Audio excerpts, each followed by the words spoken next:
ለብቻ መሆንና ብቸኝነት ምንና ምን ናቸው? በነገራችን ላይ ለብቻ መሆን እጅግ ጠቃሚ መሆኑን ታውቃላችሁ ወይ? ይህን በተመለከተ ፍራኦል ሀበሻ ከጻፈው ጽሑፍ ይዘንላችሁ መተናል። አብረን እንቆይ። ለብቻ መሆንና ብቸኛ መሆን ሁለት የተለያዩ ነገሮች ናቸው።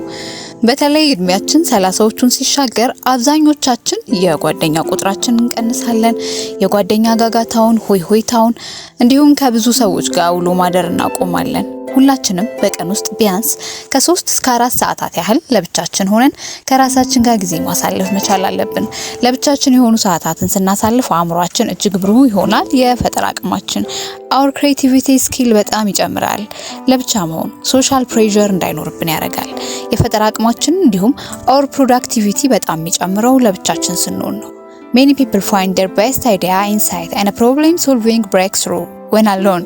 በነገራችን ላይ ብቸኛ መሆንና ለብቻ መሆን በጣም የተለያዩ ነገሮች ናቸው። ለብቻ መሆን ማለት ብቻውን ሆኖ ግን ብቸኝነት የማይሰማው ሰው ማለት ነው። በፈለገው ሰዓት ወደ ማህበረሰቡ ይቀላቀላል፣ ነገር ግን በቀን ውስጥ ቢያንስ ከ3 እስከ 4 ሰዓት ያህል ለራሱ ጊዜ ይሰጣል። ስለ ራሳችን በደንብ እንድናውቅ፣ እንድናስብ፣ እንድናሰላስል ከሚረዱን ነገሮች መካከል አንዱ ለብቻ መሆን ነው። it gives us a better self awareness።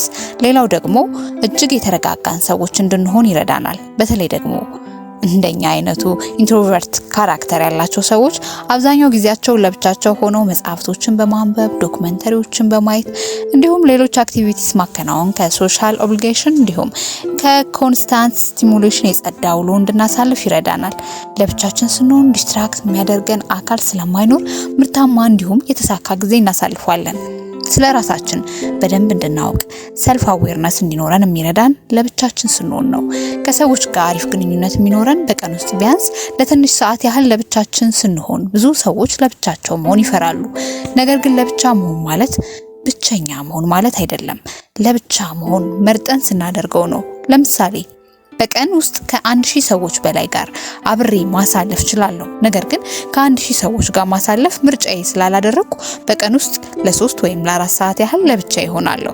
to reflect my feelings, my goal and habit without outside influence። ቢያንስ በሳምንት 2 ቀን ለራሳችን ጊዜ መስጠት አለብን፣ ከራሳችን ጋር ብቻ የምንሆንበት። go somewhere peaceful and just observe life። የሆነ ጸጥ ያለ ቦታ፣ የተፈጥሮ ውበት የሚታይበት ስፍራ፣ የተፈጥሮ ውበት የሚታይበት ቁጭ ብለን እስቲ ሌትስ ኢንጆይ ላይፍ።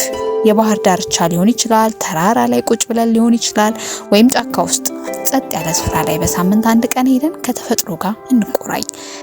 ተፈጥሮ is the most peaceful environment።